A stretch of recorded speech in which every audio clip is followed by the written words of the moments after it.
실학 중상학파에 대해서 살펴보도록 하겠습니다. 중상학파, 우리가 이용후생학파라고 이야기했었죠. 자, 이용후생학파, 북학파를 형성했다.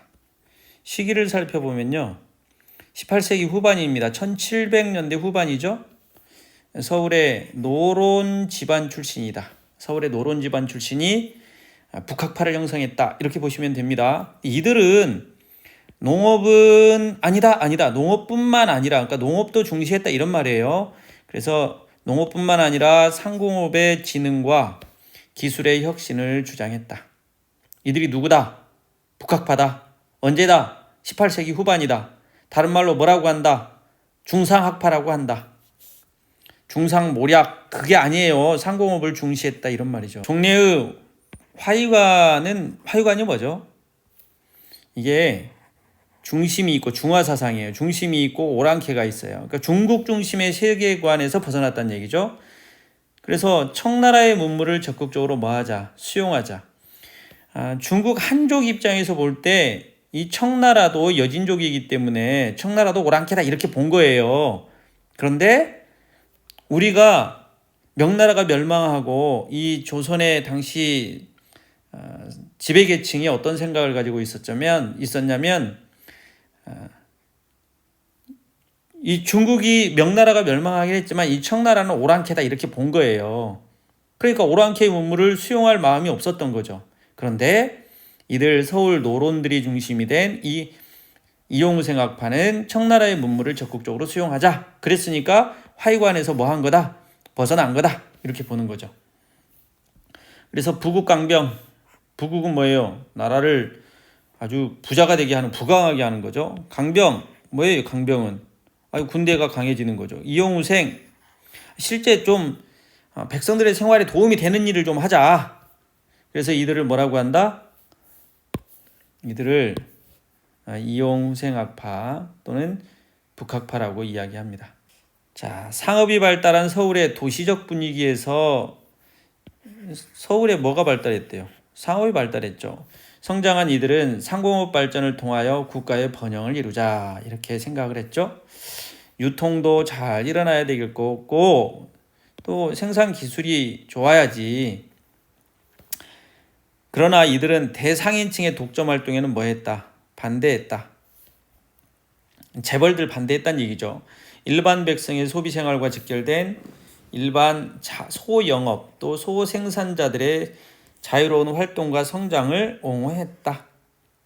아주 건강한 사상을 가지고 있었죠. 자, 우리 중상학파 학자들은 어떤 사람들이 있는지 이제 개괄적으로 살펴보고 가겠습니다. 구체적으로는 뒤에서 암기법과 더불어 완벽하게 정리해 드릴게요. 제일 먼저 등장한 사람이 누굴까요? 유수원입니다. 유수원이 웃어? 유수원, 저서가 우서란 얘기죠. 여러분이 웃어? 그 다음에 유수원이 있고요. 홍대영이 있습니다. 홍대영은 담엄서, 저서가 있어요. 그 다음 박지원, 뒤에서 다룹니다. 박지원은 연암집이 있죠. 이 안에 뭐 있어요? 열하일기도 있고요. 박제가는 북학이를 쓰게 되죠. 이 박제가의 북학이, 이 책의 이 북학을 따와서 북학파, 우리가 이렇게 얘기를 했죠. 그리고 박제가가 빨간 이렇게 지금 주황색 형광펜 작업이 왜 이래? 이렇게 형광펜 작업이 들어간 이유는 박제가가 당시의 성리학자들이 가지고 있었던 유교적 검약관, 전략관을 반박하고 뭘 권장했어요? 소비를 권장했기 때문에 그렇습니다. 그래서 맨날 시험에 나오죠. 맨날 자주 나옵니다. 자, 유수원 저서가 우서가 있다. 상공업진흥과 기술혁신을 강조했다. 산업공상의 직업적 평등화와 전문화를 주장했다. 뭐 해야 된다? 직업적으로 평등해야 된다. 평등하지 않으니까 이미 상공업이 뭐 해요? 발달할 수가 없죠. 차별받으니까. 그 다음 홍대영은 암기법으로 완벽하게 정리할 겁니다. 기술혁신, 문벌제도 폐지, 성리학을 극복하자. 그래서 부국강병하자. 이 홍대용은 특별히 이 지전설을 주장합니다. 지구가 돈다. 지구가 자꾸 도니까 중국이 세상의 중심이 아니죠. 지구가 도는데 어떻게 중심이 있어요? 계속 돌면 어때요? 중심이 계속 바뀌지. 그래서 중국 중심의 세계관, 오랑캐가 있고 중국이 있고 중화사상이라고 우리가 했는데 이 중국 중심의 세계, 이 화와 오랑캐 이 세계관을 비판했죠. 오랑캐가 어디 있어? 지들이 보면 오랑캐가 되는 거지. 자, 박지원은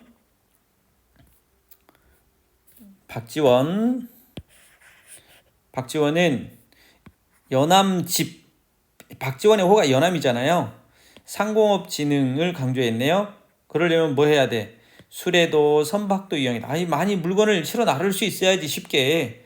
그리고 화폐를 유통시켜야 될 거 아니오. 우리 앞에서 야 화폐 없애! 라고 했던 사람이 누구였어요? 이익이었죠. 이익 어떻게 외웠죠? 암기법으로. 한 번 더 복습할까요? 이성곽한형,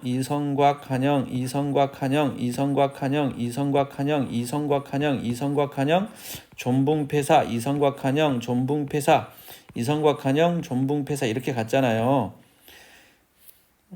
이익은 성호사설, 성호학파, 과구록에서 개혁사상, 한전론을 주장했는데 여기서 농민들에게 영업전은 매매가 안 되도록 하자, 국가를 좀먹는 6가지, 그 다음 붕당론에서 양반도 일해, 생업에 종사해, 패전론, 이게 뭐예요? 돈을 없애라. 그 다음 사창제를 주장했다. 이렇게 얘기했죠. 이성곽한형 존붕폐사였습니다. 그런데 박지원은 뭐라고 했다고? 돈을 써야지 화폐 유통을 주장했죠. 또 양반 문벌제도의 비생산성을 비판했다. 양반전과 허생전에서. 그다음에 농업 생산력 증진에 관심을 가졌습니다. 그러니까 중상학파 학자들은 상공업만 중시한 게 아니고 농업도. 그래서 이 중상학파 학자들은 토지제도의 개혁론을 주장하기도 합니다. 예를 들면 홍대용은 토지제도의 개혁론, 균전론을 주장하고 박지원은 한전론을 주장하게 되죠. 뒤에서 다시 한번 다룹시다. 박제가 저서에 북학이가 있고요. 청나라 문물을 적극 수용하자. 역시 수레와 선박을 이용해야지. 여기다가 좀 물품을 대량으로 실어 나를 거 아니야. 그래야 상업이 활발해질 거 아니냐. 팔 물건이 없는데 어떻게 하냐. 그 다음 전략보다 뭘 권장했어요? 소비를 권장했죠. 뭐에 비유해서? 우물물에. 그러니까 우물 속에 물을 자꾸 퍼내야 새로운 물이 들어오는 거 아니냐. 그러니까 자꾸 써야 또 새로운 걸 만들어낼 거 아니냐. 소비를 권장했죠. 이게 정말 중요한 거예요. 앞에서 얘기했듯이 이 전략사상은 누구의? 조선을 개국한 유학자들, 이 성리학자들이 가지고 있었던 이 상공업을 바라봤던 마음이에요. 그러니까 사치를 조장하는 건 안 된다. 근데 상업은 사치를 조장하니까 안 돼. 그죠? 그래서 전략을 강조를 했어요. 누가? 이 성리학자들이. 지배계층이 전략을 강조했어요. 그러니까 조선사회가 뭐가 발달할 수 없어. 상공업이 발달할 수 없죠. 그런데 박제가는 뭘 주장했다고? 소비를 주장했다고. 그러니까 시험에 맨날 나온다는 얘기죠. 중상학파 학자들은 노론 출신이고요. 상공업진흥과 외국과의 통상을 강화하자. 농업 중심의 유교적 이상국가를 탈피하자. 상공업도 중요시해야지. 그리고 이들은 누구한테 영향을 줬다고요? 개화 사상가에게 영향을 줘. 당연하죠. 중상학파 학자들은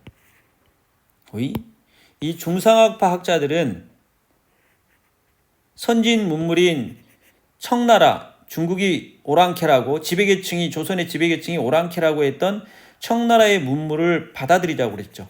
그러니까 개화사상가들도 어떤 생각을 가지고 있어요? 당연히 서구의 발달된 물질 문명을 받아들이자 하는 이런 생각을 가지고 있으니까 개화사상가에 영향을 주는 게 맞죠. 그렇죠? 됐습니다.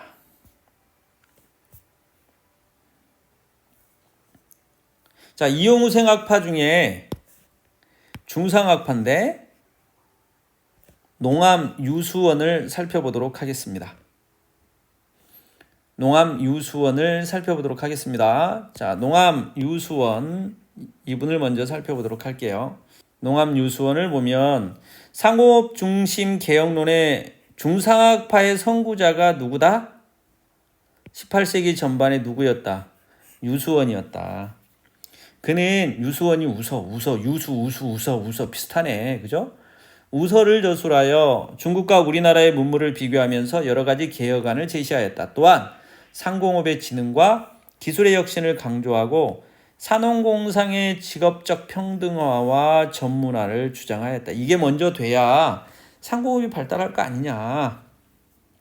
그래서 보면 저서에 보면 뭐가 있다? 우서가 있다. 여러분 웃어요? 예, 활짝 웃어요. 중국과 우리나라의 문물 제도를 비교했죠. 그래서 산업공상의 직업적 평등화와 전문화를 주장했다고 얘기했습니다. 상공업이 진흥이 돼야 나라가 부자가 된다. 상인의 합자는 뭐예요? 서로 같이 자본을 합쳐가지고 생산과 판매를 주관하자 이들이. 그래서 경영 규모를 확대해서 그렇게 되면 지역사회가 개발될 것이다. 그래서 뭘 주장했다? 산업공상의 직업적 평등화와 전문화를 주장했다. 누구다? 유수원이다. 중상학파의 선구자는 유수원이라고 볼 수 있고 유수원이 웃어 이렇게 갔죠. 참 친절하게 또 암기법을 만들어놨네. 누구야 도대체? 우수상. 우수상. 여러분 우수상 받아보셨나요? 예, 저도 받아봤습니다. 자, 유수원의 유수와 우서는 발음이 거의 비슷하죠?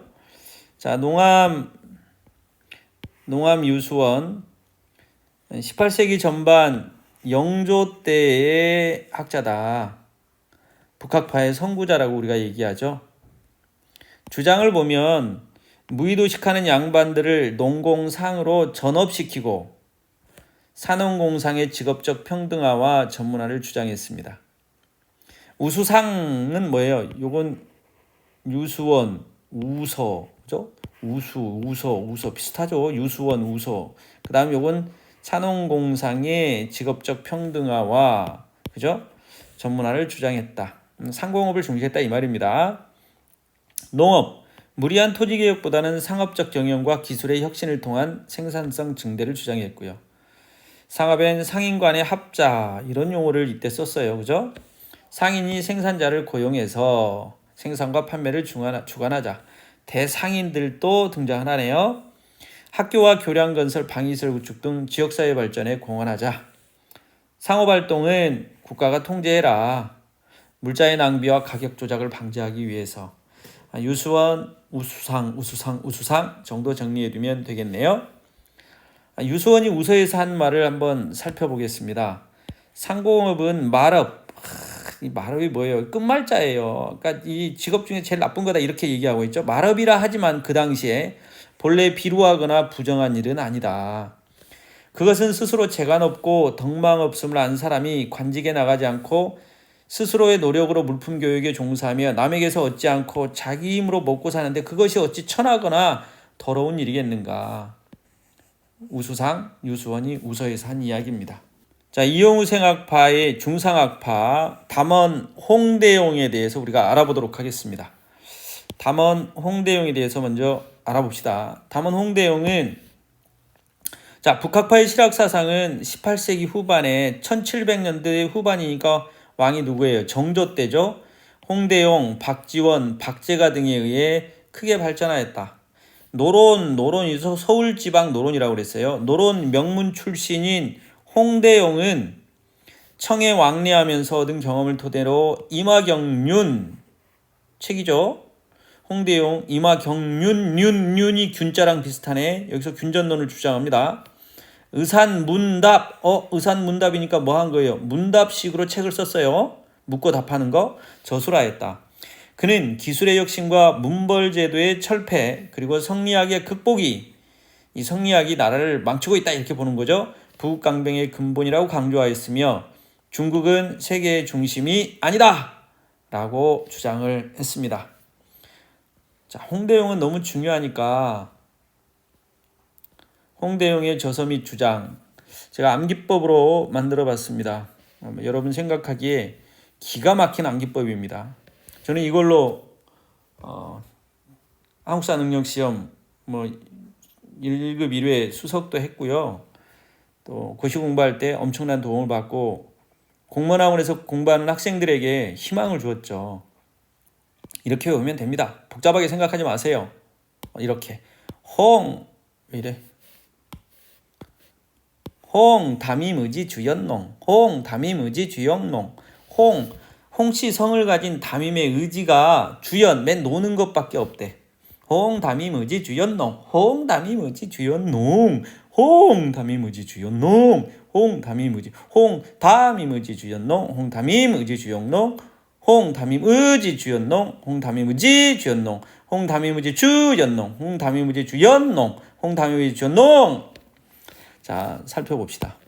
홍대영입니다. 호가 뭐예요? 담언입니다. 그래서 그 책을 뭐라고 해요? 담엄서라고 이야기하죠. 담엄서. 담을 헐었다는 얘기가 아니에요. 자, 내집 4권, 외집 10권, 부록으로 구성되어 있다. 책이 많죠? 이걸 뭐라고 한다? 담엄서라고 한다. 담헌이 뭔데? 홍대영의 호예요. 그 다음 임화경륜이라는 책을 보면 담엄서에 보면 이런 책들이 있다 이 말이에요. 임화경륜에서 임화경륜, 윤이 뭐랑 비슷하다고 그랬어요? 균이랑 비슷하다고 그랬죠. 균전론을 주장했다. 토지를 균등에 나눠주는 거예요. 임화경륜에서 균전제와 공거제를 주장했다. 균전론은 토지제도의 개혁이고요. 공거제는 과거제의 개혁인데요. 이 균전론과 공거제는 유영원도 주장을 했었습니다. 누구도 주장했다? 유영원도 주장을 했었다. 홍 담임의지 주연농, 홍 담임의지 주연농. 임화경륜에서 균전론, 공거제. 그리고 균전론과 공거제는 누구도 주장한 거였다? 유영원도 주장한 거였다. 그 다음 의산문답 봅시다. 의산문답.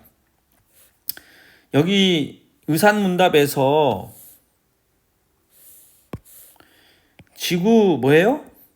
지구 자전설 등 이렇게 되어 있네요. 지구가 뭐 한다? 돈다.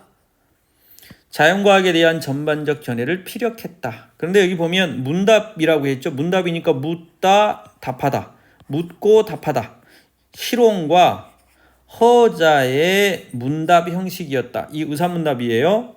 그 다음 주의 수용이라고 하는 책에서 이 숫자가 들어간 거 보니까 뭐예요? 수학 전반을 정리했다.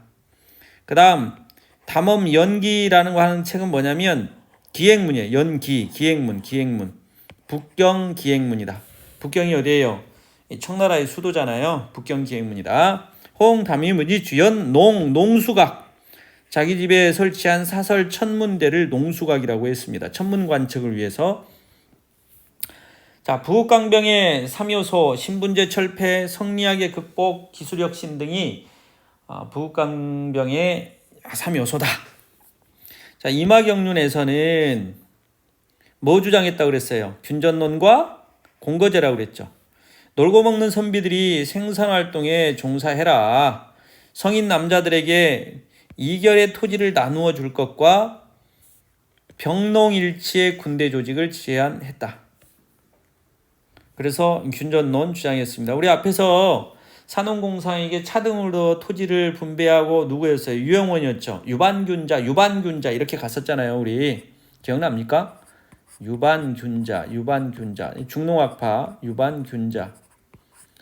근데 여기에 유영원은 반계수록에서 균전론을 주장했고 더불어 이 공거제도 여기에 나와 있는 균전론 공거제 그러니까 유영원이 역시 주장한 내용인데요. 균전론 여기 나와 있고요. 그 다음에 자영농을 육성하자 이렇게 나왔죠. 복습한 겁니다. 그 다음 의산문답에서 누가? 홍대영이 실용과 허자의 문답 형식을 빌어서 지금까지 믿어온 고정관념을 상대주의 농법으로 비판하였다. 홍대영은 지구 자전설을 주장했고 대단한 사람이에요. 그죠? 인간은 다른 생명체보다 우월하지 않다는 것, 다른 별들에도 누가 있을 수 있다. 우주인도 있을 수 있다. 라고 주장했습니다. 홍 담임의지 주연농, 이렇게 갑니다. 홍대영은요, 놀고 먹는 자가 없어야 한다고 주장했어요. 우리나라는 본래부터 명분을 중히 여겼다. 양반들은 아무리 심한 곤란과 굶주림을 받더라도 팔짱 끼고 편하게 앉아 농사를 짓지 않는다. 산농성 공상에 관계없이 놀고 먹는 자에 대해서는 관에서 벌칙을 마련하여 세상에 용납할 수 없도록 하여야 한다. 놀고 먹는 자가 없어야 된다. 홍대용의 토지개혁론을 살펴보면 아까 뭐라고 했어요? 균전론이라고 했죠. 9도의 전답을 고루 나누어 3분의 1을 취해서 아내가 있는 남자의 안에서는 각각 2결을 준다. 2결씩 줘라 이렇게 했죠. 그 다음 의산문답에서 실혼과 허자의 문답이라고 했죠. 허자, 공부를 열심히 하자. 옛사람이 말하기를 하늘은 둥글고 땅은 네모지다라고 하였는데 지금 선생은 어찌하여 땅덩어리가 둥글다고 하냐? 그러자 실홍이 뭐라고 답해요? 달이 해를 가려서 일식이 될 때 일식된 부분이 반드시 둥근 것은 달의 형체가 뭐하다? 둥글다. 땅덩이가 달을 가려서 뭐할 때 월식이 될 때도 월식이 된 부분이 둥근 것은 땅덩이의 형체가 둥글기 때문이요. 와, 정말 일식 월식 주장해가지고 땅이 둥글다라고 지전설을 뭐예요? 땅이 둥글다라고 지금 이야기를 하고 있죠. 또 여기서 뭐도 주장했다. 지구가 돈다. 지전설도 주장했습니다. 홍대용 대단한 분입니다. 그죠? 자, 이용우 생학파 연암 박지원에 대해서 살펴보도록 하겠습니다. 자, 연암 박지원. 박지원은 어디에 다녀왔다고요? 청에 다녀왔습니다. 청에 다녀와서 열하일기를 저술하죠. 열하일기는 뭐 뒤에 또 언급이 됩니다. 상공업의 진흥과 농업 생산력까지도 높이는 데 관심을 기울였습니다. 박지원, 연암 박지원의 저서 및 주장을 살펴보도록 하겠습니다. 저서에 보면 연암집이 있고요. 열하일기가 있고요. 관홍소초가 있네요. 여기 연암집 속에 보면 양반전이 있는데요. 이 양반전은 양반 사회의 허위를 고발했고, 그죠? 그 다음 열하일기 봅시다. 열하일기는 뭐예요? 청나라를 다녀온 기행문이라고 그랬죠. 박지원이 청나라를 정조 때 박지원이 청나라를 다녀온 기행일기다.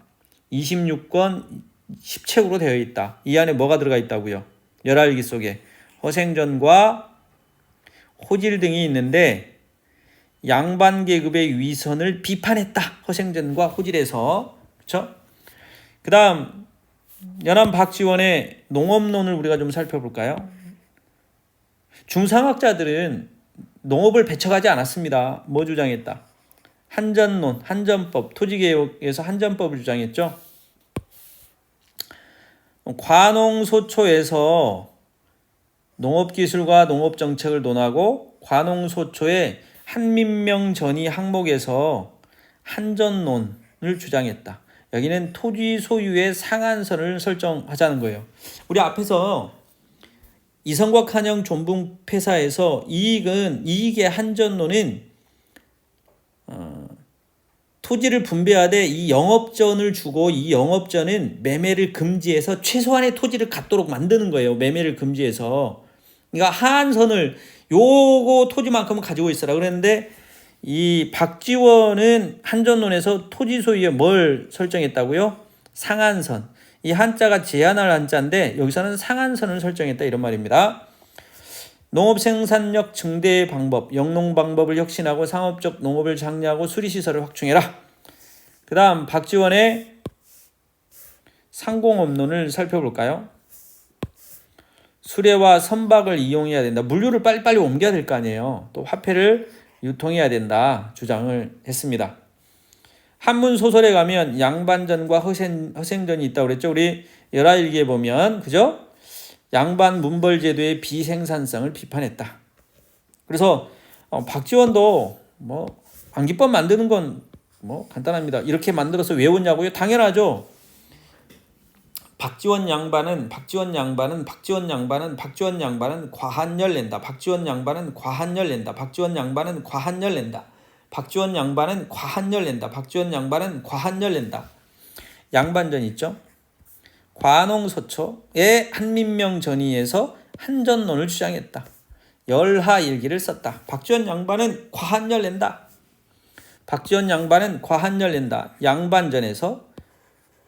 양반전 썼고요. 관홍소초의 한민명전의에서 한전론을 주장했다. 근데 이 한전론은 토지 소유의 죄송합니다. 토지 소유의 상한선을 설정하는 거였죠. 하한선이 아니에요. 상한선 설정입니다. 열하일기를 저술했습니다. 박지원 양반은 과한열 낸다. 과한열 낸다.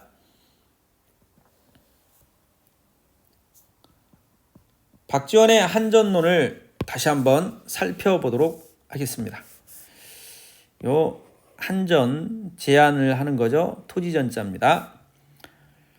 진정으로 토지 소유를 제한하는 제도를 만들어 모년 모월 이후 정해진 한도보다 많이 가진 자는 더 이상 사들이지 못하게 하되 이렇게 했네요. 뭐 한 거예요 지금? 한도를 넘어서 토지를 소유한 사람은 이제 어떻게 하겠다? 백성에게 돌려줘라. 관에서 적발하면 몰수해라. 이렇게 돼서 균등하게 만들자라고 하는 게 박지원이 주장한 한전론입니다. 이익의 한전론하고 차이점이 있죠. 이성곽 한영 존붕 폐사 이익의 한전론은 이익의 한전론이 있는데요. 이익의 한전론은 토지 소유의 하한선을 규정했죠. 그게 뭐였어요? 영업전이었습니다. 영업전. 이 영업전은 길령자에 오렐령자 오랫동안 영업해야 되니까 매매를 하면 돼? 안 돼? 안 돼. 매매를 금지시켰죠. 이익의 한전론과 박지원의 한전론은 조금 달랐죠. 토지 소유의 상한선을 규정해서 대토지 소유를 막으려고 했죠. 그 다음 박지원은 수레의 이용, 수레와 선박의 이용, 화폐의 유통을 주장했죠. 중국이 재산이 풍족하고 물자가 골고루 유통되면 모두 뭘 이용하기 때문이다? 수레를 이용하기 때문이다. 영남지방의 어린이들이 백화젓을 모르고 서북 사람들은 감과 감자의 맛을 분간하지 못하며 감하고 감자의 맛도 분간을 못한다. 이게 좀 과장법인데요. 사방이 겨우 몇 천리밖에 안 되는 나라의 인민들이 살림이 어려운 것은 수레를 이용하지 못하기 때문이다. 수레를 이용해가지고 물자를 이쪽 저쪽으로 나르면 많이 나를 수 있고 쉽게 나를 수 있으니까 유통이 잘 될 거 아니냐라고 주장한 거죠. 누가 주장한 거예요? 박지원이 주장한 겁니다.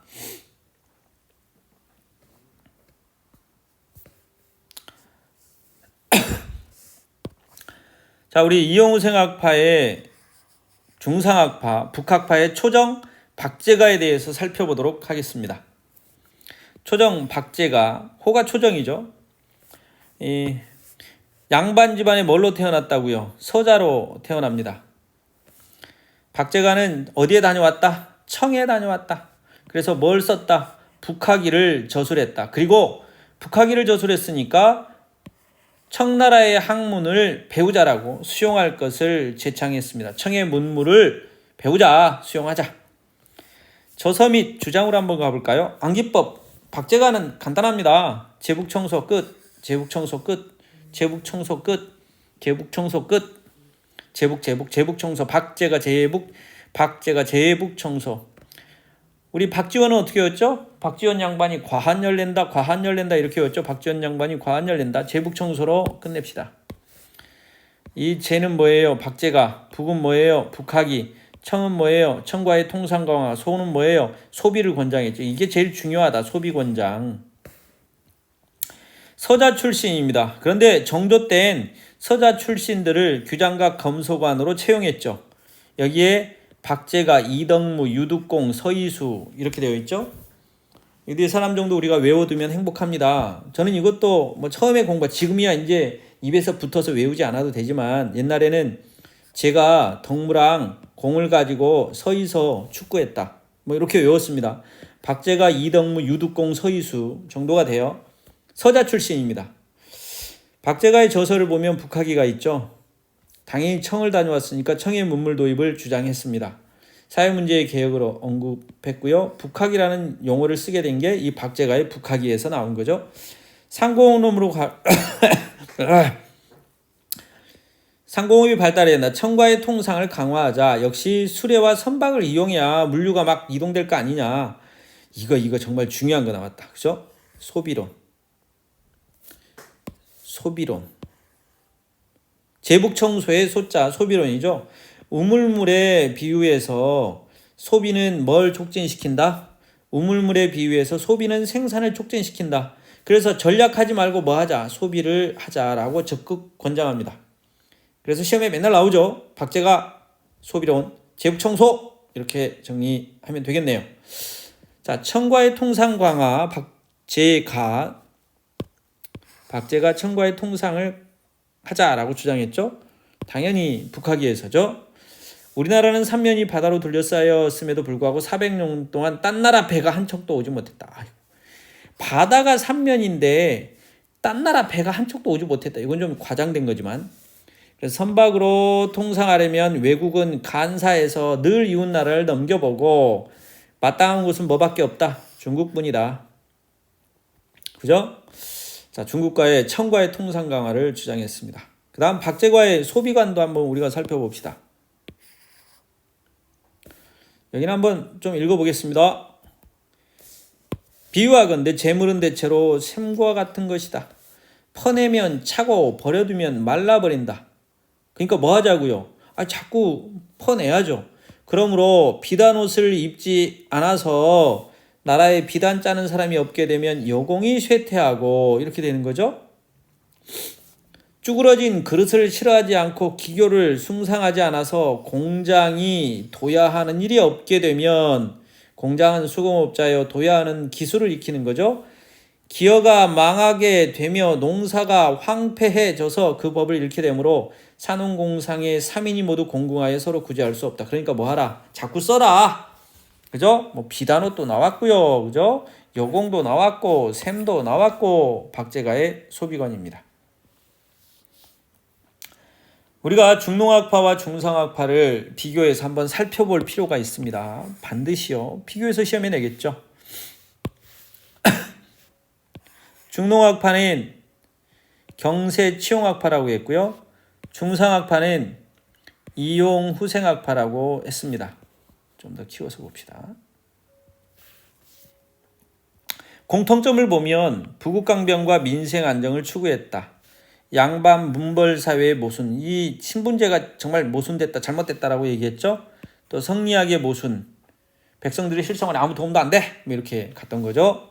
차이점, 농업에 대해서 중농학파는 토지를 분배해서 누구를 양성하자, 자양농을 육성하자, 그리고 지주제를 부정했죠.